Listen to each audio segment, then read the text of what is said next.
दो 2003 में वो क्या वाकया था सर, जब मुख्तार से आपके बीच में अदावत हो गई थी, मुख्तार ने आपको धमकी दी थी? देखिए, वैसे तो मेरा होम डिस्ट्रिक्ट लखनऊ है। अमूमन जेलर अपने होम डिस्ट्रिक्ट में पोस्ट नहीं किया जाता, लेकिन यहाँ पर कुछ जेल की हालत बिगड़ी हुई चल रही थी। उस समय मुझको 2002 में लखनऊ डिस्ट्रिक्ट जेल पर जेलर की हैसियत से मैं यहाँ पे आया था और 2003 में मेरा ट्रांसफ़र हुआ। 1 साल में रहा।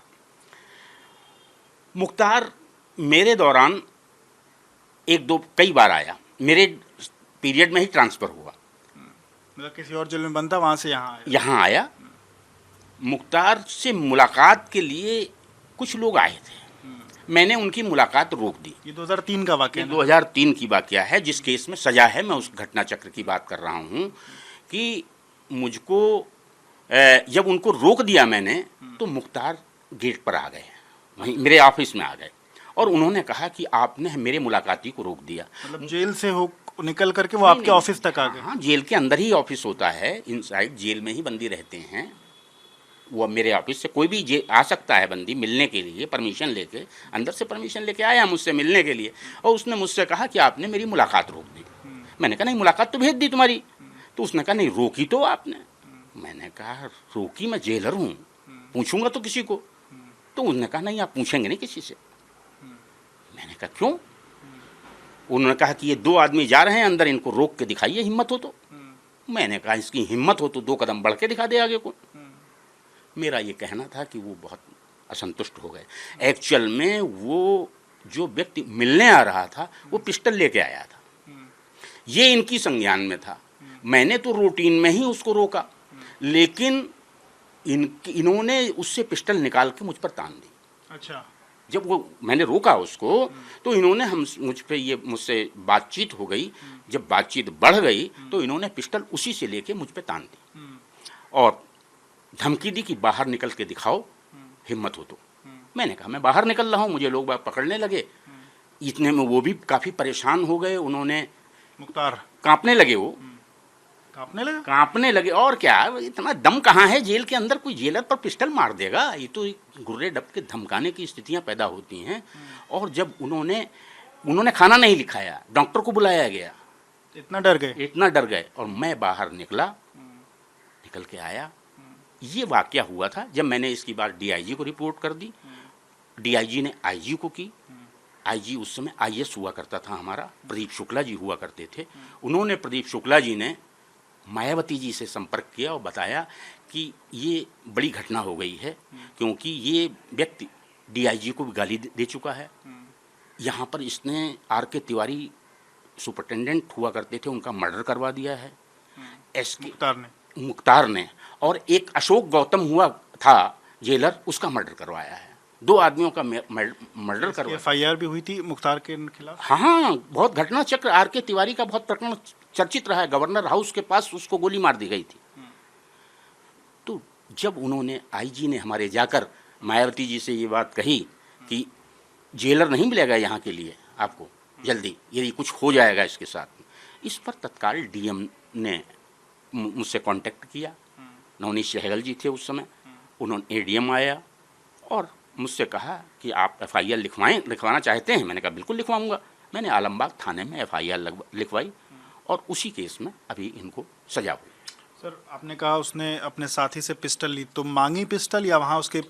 ऐसा था कि वो व्यक्ति जो उसकी मैंने मुलाकात रोकी थी, मैंने तो रूटीन में रोकी थी, उनके संज्ञान में ये बात थी कि पिस्टल लेके वो व्यक्ति आया है। जब अंदर लिया गया, वहाँ उनसे मांगी पिस्टल या उनकी कमर से निकाल करके? नहीं, उससे मांगी उन्होंने तुरंत दे दिया। मतलब कि तुरंत ले ली उससे। ये तो 2 मिनट की बात होती है, फटाफट की कार्रवाई हुई। कनपट्टी पे लगा दिया? कनपट्टी नहीं, मुझ पे तान दिया उन्होंने। लोग बाग उन्हें पकड़ने लगे, मुझे पकड़ने लगे। लोग बाग वो कांपने ऐसे लगे। उन्होंने कहा कि बहुत नाराज हो गए हैं भैया, इतना नाराज कभी नहीं होते, कुछ हो जाएगा। तो इस तरह की बात हुई थी और उसी केस में इनको सजा। आपने कहा मुख्तार डर गया था, थर-थर कांपने लगा। आपने कहा आप आपने बात की उसके बाद वो खाना नहीं खाया। इस माफिया का इतना खौफ था अपने क्षेत्र में, पर इस तरीके की चीज़ें डर है। किसी पर जेल के अंदर कोई इस तरह का एक्शन रिएक्शन, बात खुल गई। वो जो पिस्टल आराम से मंगवा रहा था वो आराम से नहीं मंगवा पाया। जब उसने देखा कि एक भाई इनका स्वाभिमान सम्मान कितने पर टिका हुआ है, बहुत हल्के पर है, तू तड़ाक पर है इन पर। आप समझिए, अतीक से मेरा बातचीत हो गई थी खाली नैनी जेल पर रहते हुए, जिसके अंतर्गत उसने मुझ पर ऐसा कांड करवाया जिस पर कि मैं अभी तक झेल रहा हूँ उसको। आप मतलब नैनी जेल भी रहे? मैं नैनी जेल रहा हूँ। किस समय रहे आप? मैं रहा हूँ 98-99 में। उस समय क्या वाकया अतीक से लेकर क्या हुआ था, किसी मुलाकात, किसी बंदी के बारे में उन्होंने कहा था कि इसको हॉस्पिटल जाना है, नहीं जाना है, क्या है। मैंने कहा कि मैं देख लूँगा। उन्होंने 2 बार फ़ोन किया, नहीं भेजा। उन्होंने कहा कि मैंने तुझसे कहा, भेजा नहीं। अतीक तब जेल के बाहर था? जेल के बाहर था, अंदर नहीं रहा। इस पर मैंने, उन्होंने कहा कि मुझसे काफ़ी बातचीत हो गई उसमें। मैंने डीएम को एप्लीकेशन भी दी थी। उसी दौरान एक बंदी जेल के अंदर मर गया था। इन्होंने, मोहम्मदन था वो, रात में मिडनाइट पोस्टमार्टम करवाया 12 बजे। अखबार बेचने वाला व्यक्ति था खाली वो, और उसका रात में पोस्टमार्टम हुआ और 6 मेजर इंजरी दिखाई गई उसमें की। दिखाई गई मतलब थी नहीं? करवाई उनको अतीक ने करवाया? यस, अब भी चल रहा है, कोर्ट में चूंकि चल रहा है। मैं बहुत ज़्यादा डिटेल में इसमें बात नहीं करना चाहूँगा, लेकिन ऐसा वाकया हुआ था, इसका मैं भी झेला हुआ हूँ। अतीक मेरे सामने लखनऊ में भी एक बार बंद होके आया था, बंद होके रहा है मेरे पीरियड में। 1-2-4 दिन के लिए आया था, चला गया था।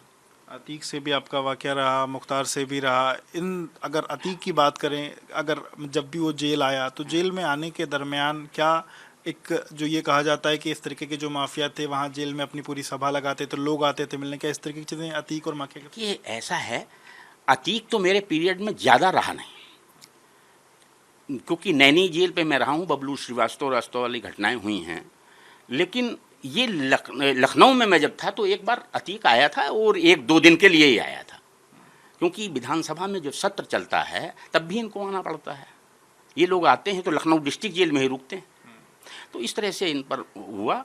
लेकिन जहाँ तक दरबार लगाने का प्रश्न है, इसमें तो कोई दो राय नहीं है। इनसे मिलने वालों की संख्या भी रहती है, इनसे काफ़ी रसूख वाले व्यक्ति भी आते रहते हैं, क्योंकि मतलब क्या सफ़ेद पोश लोग भी आते? सफ़ेद पोश तो आते हैं, सफ़ेद पोशों के संरक्षण पे ही वो लोग आते हैं। ये तो होता है, इसमें कोई दो राय नहीं है। मैं वाकया जिक्र कर रहा था मुख्तार अंसारी का। जब ये बात हुई, मैंने FIR दर्ज कराई, उसके बाद मुकदमा चलने लगा। 2003 की बात थी, 2010 में मुझे ट्रांसफ़र कर दिया गया गाजीपुर जेल। अच्छा, जहाँ पर कि इसका गढ़ है। मैं गाजीपुर जेल था हैं? तब ये मुख्तार नहीं, मुख्तार गाजीपुर नहीं था, वहाँ पॉइजनिंग कांड हुआ था। एक तगड़ा कांड हो गया था, चूँकि जेल काफ़ी बिगड़ गई थी, अस्त व्यस्त थी, तब मुझको भेजा गया था वहाँ। जहाँ जहाँ जेल बिगड़ती थी वहाँ आपको वो इत्तेफाक रहा है कुछ ऐसा कि मतलब कि कुछ घटना दुर्घटनाओं कुछ ज़्यादा चर्चा में रहा। मैं वहाँ गया मुख्तार के फिल्म, आप यकीन मानेंगे आधी जेल बल्कि 99% बंदी मुख्तार की वाहवाही करने वाले लोग बाग थे। आधा स्टाफ जो जेल का था वो एक तरह से उन पर समर्पित भाव लिए हुए था। मैं कोई आर्डर करूं तो मेरे आर्डर का उतना पालन नहीं हो पाएगा जितने यदि मुख्तार कुछ कह दे तो उसके पालन होगा। तो क्या किसी तौर पर मुख्तार उन लोगों को कोई ऐसा बेनिफिट देता था इसलिए ये लोग उनके मुरीद थे, मुख्तार के मुरीद रहे? ये तो बड़ी लंबी कहानियां हैं। आपने बहुत सुना होगा कि टीपू सुल्तान, इसका नाम क्या, सुल्ताना डाकू हुआ करता था, उसके क्षेत्र में कोई डकैतियां नहीं पड़ा करती थी। ये अपने क्षेत्र में काफ़ी प्रभाव रखते हैं। जितने भी माफिया हैं अपने क्षेत्र पर इनका काफ़ी प्रभाव रहता है। ये लोग गरीब तबके के लोगों को नाना प्रकार की सहायता देते हैं, चाहे शादी विवाह हो। और एक चीज़ समझ रहा हूँ, चूँकि गाजीपुर जेल में थे, गाजीपुर जेल का एक वाक़या निकल के सामने आया था कि मुख्तार बैडमिंटन वहाँ पर खेलता था, वहाँ पर एक तालाब बनवाया था, मछली वहाँ से। इसको लेकर के सर क्या वहाँ का तथ्य क्या रहा, आप क्या जानते हैं? जिस समय मैं गया हूँ उस समय बैडमिंटन कोर्ट बना हुआ था, चूँकि मुख्तार त्वरित एक पॉइजनिंग कांड हुआ था, उसको ट्रांसफ़र कर दिए गए थे वहाँ से। जब मैं पहुँचा तो बैडमिंटन कोर्ट को मैंने तोड़वाया। पीपल एक लगा हुआ था बहुत ऊंचा, उस पर मंच टाइप का बना हुआ था, यहाँ दरबार लगाने वाली पोजीशन थी। बैडमिंटन कोर्ट बना हुआ था, वहाँ DM SP तक खेलने के लिए बैडमिंटन आया करते थे, ऐसा लोग बाग जिक्र करते हैं। जहाँ तक मछली के तालाब का, एक मछली का तालाब था जहाँ काफ़ी मछलियाँ थी। मेरे पीरियड में मैंने निकलवा के नीलाम करवाई, यहाँ तक की नौबत आई। मछलियाँ निकाल कर बिल्कुल मैंने भिजवाया, सरकारी तंत्र के माध्यम से भिजवाया, सरकारी कोष में धन जमा करवाया। प्रभावशाली व्यक्तित्व थे, इनका था ही, इसमें कोई दो राय नहीं। अब सर चूंकि अतीक की हत्या हो चुकी है, कैसे हत्या उसकी जांच हो रही है। जी जी। मुख्तार अंसारी को तमाम अलग अलग केसेस में उसको पेशी पर आना है, पर मुख्तार अतीक की हत्या के बाद डरा हुआ है और उसने वीडियो कॉन्फ्रेंसिंग के माध्यम से अपनी पेशी की बात कही है। आप कैसे देखते हैं इस तरह की, क्योंकि आप खुद कह रहे हैं कि माफिया थोड़े ही समय में डर जाता था, वो क्या जिस तरीके से जो रौद्र रूप या जिस तरीके से माफिया के तौर पर उनको प्रेजेंट किया जाता है, लग रहा है कि इस सरकार के कानून के शिकंजे में फंसने के बाद माफिया जो है वो डर रहे हैं उत्तर प्रदेश सरकार में। देखिए, मृत्यु का डर सबको लगता है, ये माफिया जो हैं बड़े बड़े, इनको भी मृत्यु का डर लगता है। आपने देखा अभी बिकरू कौन सा कानपुर वाला जो हुआ था, विकास दुबे जी इसमें मारा गया, उसके बाद की स्थितियां जो बनी हुई हैं, अच्छे अच्छे माफिया आना नहीं चाहते लखनऊ। वर्तमान समय की स्थितियां हैं, पूर्व में वो स्थितियां रही हैं कि निर्दलीय, ये लोग निर्दलीय जीतते रहे हैं। इनका राह रसूख ऐसा रहा है कि इनके एक वोट पर सरकार टिकी रहती थी। मैं बता रहा हूं कि एक बार मुख्तार अंसारी जब यहाँ ट्रांसफ़र होकर आया था लखनऊ जेल, दिल्ली से आया था, मेरे पीरियड में डीएम ने ऑर्डर किया कि इनको अंदर ले लिया जाए। मैंने कहा कि इनको अंदर कैसे ले लिया जाए, इनके वारंट तो है नहीं कोई। उन्होंने कहा नहीं नहीं, मैं ऑर्डर दे रहा हूँ, उनको ले लीजिए। मैंने कहा अभी राजा भैया और धनंजय सिंह आ रहे होंगे, उनको भी ले लिया जाए। नहीं, उनको मत लीजिएगा। मैंने कहा क्यों? तो उन्होंने कहा नहीं नहीं, उनको नहीं लेना, मैं कह रहा हूँ इनको ले लीजिए। तो मैंने कहा कि मुझसे पूछेंगे तो मेरी भी जवाबदेही हो, इसलिए मैंने एप्लीकेशन एक लिखित में उनकी डिस्ट्रिक्ट मजिस्ट्रेट को भिजवा दी, जिस पर उन्होंने ऑर्डर कर दिया इनको अंदर ले लिया जाए। शक्ति परीक्षण के दौरान ये सदन में पेश होने के लिए आए हैं और इनको फ्रेश होने के लिए जेल में कुछ समय रुकना है। 1 घंटे बाद कोर्ट से वारंट आ जाता है, लोकल कोर्ट से यहाँ से, जिसके द्वारा ये प्लान्ड वे में इनकी कार्रवाई, इन्होंने तो अपना गणित लगा रखा था कि मुझको अब जेल में यहीं रुकना है। लेकिन मैंने कोर्ट को लिख के भेजा, कोर्ट को स्थितियां बताई, कोर्ट ने उनको ट्रांसफ़र किया। लेकिन ये काफ़ी स्थितियां बताया आपने उस समय, क्या मैंने बताई कि वहाँ दिल्ली कोर्ट से इनको केवल इसी बात के लिए यहाँ भेजा गया है कि शक्ति परीक्षण में उपस्थित होने के पश्चात इनको वापस भेज दिया जाए।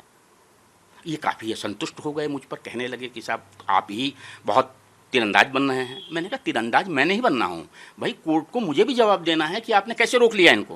उन्होंने कहा जब आपके लिए आर्डर हमने भेजा था तो आपको न्यायालय को अवगत कराना चाहिए। मैंने न्यायालय, लोकल कोर्ट को जब इस बारे में सूचना दी तो उन्होंने दिल्ली ट्रांसफ़र कर दिया, करा गया उसको। उस दौरान इन्होंने बिगड़ गए, काफ़ी असंतुष्ट हो गए। इन्होंने कहा कि मैं शक्ति परीक्षण में जाऊँगा ही। मुख्तार 2010 नहीं 2003 की बात है। इन्होंने कहा मैं नहीं जाऊँगा शक्ति परीक्षण में। तो मैंने कहा भैया आप जाने। डीएम का फ़ोन आता है कि मुख्तार अंसारी अभी गए, नहीं गए। मैंने कहा ये तो मना कर रहे हैं कि मैं नहीं जाऊँगा। मैंने कहा कि भाई डीएम ने कहा कि क्यों नहीं जाएंगे वो। मैंने कहा ये वो जाने। वो इनका कहना है कि मैं अब मुझ पर लोकल कोर्ट का वारंट आ गया है, इसलिए मैं दिल्ली पुलिस का आदमी नहीं हूँ, मैं यूपी पुलिस का आदमी हो गया, यूपी पुलिस के द्वारा भेजा जाए। तो उन्होंने कहा यूपी पुलिस से भेज दीजिए। मैंने कहा मेरे अंडर में तो यूपी पुलिस है नहीं। उन्होंने कहा एसपी से बात करिए। एसपी ने मुझको डायरेक्ट किया कि वहाँ कोई है। मैंने कहा सीओ खड़े हुए हैं आपके। उन्होंने सीओ को ऑर्डर किया कि इनको अपनी कस्टडी में लाया जाए। उस कस्टडी में ये चले गए। एक आखिरी सवाल सर, मुख्तार से बड़ा, चूँकि 2003 का आपका केस था, उसमें सज़ा भी हो चुकी है। इस पूरे दरमियान तकरीबन 20 साल हो गए उस केस को, 2023 चल रहा है जी। कभी इस केस को लड़ने के दरमियान मुख्तार की तरफ से, उसके परिवार की तरफ से, उसके गुर्गों की तरफ से कोई थ्रेट आपको दिया गया? कभी आपके परिवार को डराया गया? नहीं नहीं, ऐसा नहीं। देखिए ऐसी नौबत नहीं आई। अब मैं 2010 में रहा गाजीपुर जेल पर। गाजीपुर उनका गढ़ है, घर है, और उनका कार्यालय जेल के पास ही है। बड़ी बड़ी घटनाएं हुई। 10वें दिन अलार्म हुआ, वहाँ पर उनके बहनोई भी वहीं जेल में बंद थे उस समय, और मैंने वहाँ पर अलार्म हुआ। अलार्म में काफ़ी कुछ निकाला गया वहाँ पर, और एडमिनिस्ट्रेशन बहुत टाइट हो गया। मैं डेली स्टेशन टहलने जाता था और मुझको कभी भी कोई ऐसा वारदात नहीं हुई कि उन्होंने मुझको कोई अग्रिम कार्रवाई की आवश्यकता। बहुत बहुत शुक्रिया बात करने के लिए। तो आप एस.के. अवस्थी साहब को सुन रहे थे, जिन्होंने 2003 में मुख्तार के खिलाफ केस किया था और मुख्तार को सबसे पहली सज़ा इन्हीं के केस में उन्होंने बताया कि किस तरीके से 2003 में जब ये लखनऊ जेल में थे तो मुख्तार ने किस तरीके से बेअंदाज़ी से उन पर बंदूक तानी थी। फिलहाल उसी केस में उसको सज़ा हो चुकी है। वीडियो जर्नलिस्ट हितेश अवस्थी के साथ विवेक, लखनऊ।